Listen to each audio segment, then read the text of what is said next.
Hi, this is Keith with How to Build Your Own Home, and I want to teach you something that I learned.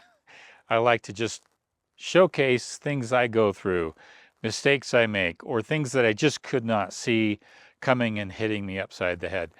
I've mentioned on many posts that I like to break ground in the fall or sometime in the early or later spring. That's my favorite time to break ground. Typically, you have the right amount of moisture in the ground. It's easier to compact. You don't deal with a lot of inclement weather. Well, on this job, I didn't have that opportunity. We closed on the lending in sometime in November, which means I was really going to have to break ground in December or even right now, the first week or two of January.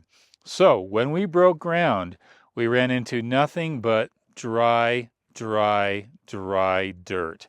There's no moisture in this ground whatsoever. On top of that, this soil is collapsible, which means that when it gets water, it collapses. Just the opposite of a sponge, okay? If you have a sponge at home in your kitchen and it's very, very, very dry, it's rigid, all right? What happens when you add water to that? It's malleable. It easily collapses. That's what the kind of soil we have here. It's a collapsible soil. So the minute you hit a water with it, it just, now it's easier to compact. It's easier to smush down. And that's what a foundation should be. It should be almost like a sponge that's slightly moist, and then you put a lot of weight on it and you compact it, and now it's going to hold, all right? Well, we were going through that process, and then we didn't have any moisture in it. So we put a sprinkler system on it to help get moisture. But the problem is the weather hit us upside the head.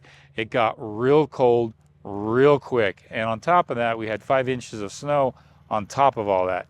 So that created a mud bog in here, and I had to come take out that mud bog. All that pile of snow with the dirt you see out over there, that's what we just took out. It was almost about 2 inches of ice. So I took out the ice, and it looked like it was compacting. It was doing its job, and I went ahead and went with my next foot of lift. And I wasn't passing inspection. The compaction tests were coming out at 87, 89. I got one at 93, but I need 95% compaction. I could not figure out what was wrong, and I've never experienced this before. Well, here's what I experienced. Right below where I'm standing is that kind of rock. You can see that rock? I'm squishing it as hard as I possibly can, but it's not breaking up because it's frozen.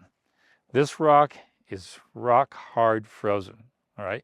It's been out of the sun in the shade, but I've got that kind of dirt 3 or 4 inches down there, and I wasn't getting compaction because I had just enough moisture in the soil. Even though I took off the ice and took off the mud, it wasn't compacting because it was frozen. Well, it should behave like this. All right, this here's been in the sun. It's been able to get some heat to it, and I can easily crumble, and it can compact. Well, I can't compact that. Even if I put both my hands on it, it's not compacting. And I've never experienced frost that far down.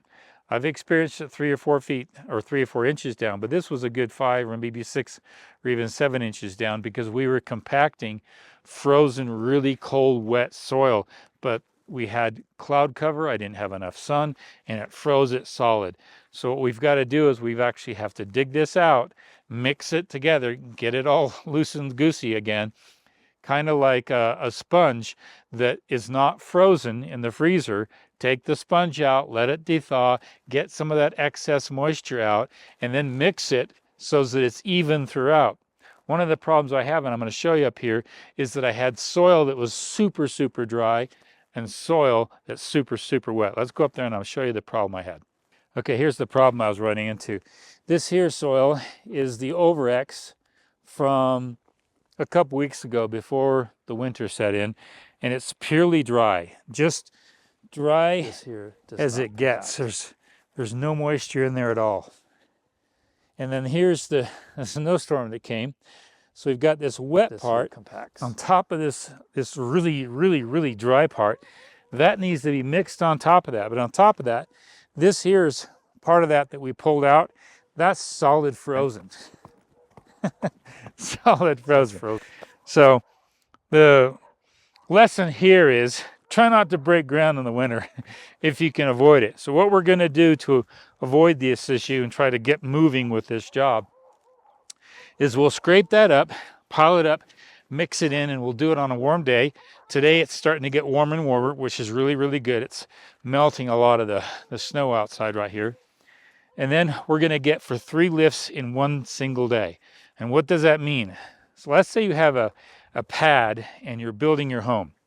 And the soils are like I've got. Could be collapsible, could be expandable, or there could be an excessive amount of organic material inside this soil, like we had here, which was also a nightmare because we had to get rid of all the root structures everywhere.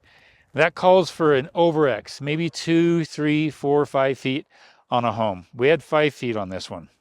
I've gone as far as 12 feet on homes to recompact that. Well, the geotech's going to ask for a foot test, meaning every feet that we lift it up, they're going to come out and test it in 2 or 3 spots to make sure we get at least 95 or more compaction test.